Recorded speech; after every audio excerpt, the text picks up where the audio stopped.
இருமல் வருது, தலையெல்லாம் ஒரு மாதிரி இருக்கு.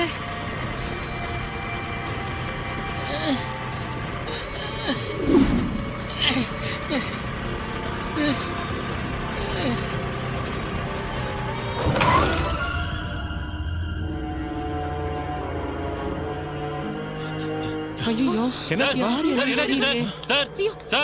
மயங்கி விழுந்துட்டாரு.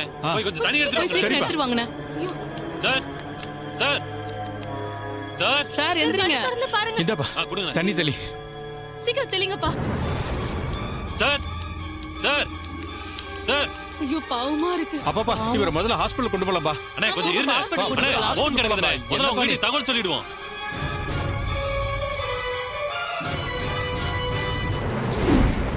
கார்த்திங்கிற பேருக்கு தான் இவர் நிறைய வாட்டி போன் பண்ணிருக்காரு. கொஞ்சமாவது அறிவு இருக்கா மாப்பிள்ள அவளுக்கு? உங்களை வெறுப்பேத்துறங்கிறதுக்காக என்னென்னமோ பண்ணிட்டு இருக்காங்க.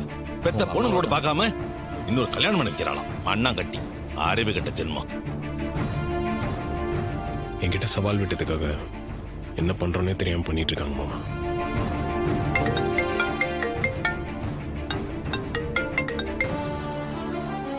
சொல்றா, எங்க இருக்க?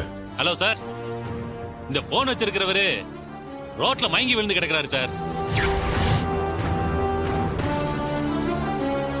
லாஸ்டா பேசினது உங்க நம்பர் தான் இருந்துச்சு, அதான் உங்களுக்கு கால் பண்ண. இவர் யார் சார், உங்களுக்கு தெரிஞ்சவரா? ஆமாங்க, அவர் என் ஃப்ரெண்டு தான். என்னாச்சு சார்? மயங்கி விழுந்து மூச்சு பேச்சு இல்லாம விழுந்து கிடக்குறாரு சார். இவரை பக்கத்துல இருக்கிற ஹாஸ்பிடல் அட்மிட் பண்றேன் சார். நீங்க கொஞ்சம் சீக்கிரம் வந்துருங்க. ஹாஸ்பிட்டலா? சரி, நீங்க அந்த ஹாஸ்பிடல் லொகேஷன் அனுப்புங்க, நான் உடனே வரேன். சரிங்க சார். அண்ணே உங்க வீட்டுல சொல்லிட்டேன், தூக்குங்க. சரிப்பா, பாத்து மெதுவா. ஆட்டோ. மாமா, நான் கொஞ்சம் வெளியே போயிட்டு வந்துடுறேன் மாமா. என்ன மாப்பிள்ள இப்படி சொல்றீங்க? இவளுக்கெல்லாம் சேர்ந்து ஏதோ கூத்தடிச்சிட்டு இருக்காங்க. இதெல்லாம் தடுத்து நிறுத்த வேண்டாமா? இப்ப போய் போறாங்கிறீங்களே. இல்ல, என் ஃப்ரெண்டு இளையராஜா இருக்காங்க, அவனுக்கு ஏதோ உடம்பு முடியலன்னு ஹாஸ்பிட்டல்ல சேர்க்கறாங்களா. நான் போய் என்னன்னு பாத்துட்டு வந்துடுறேன் மாமா.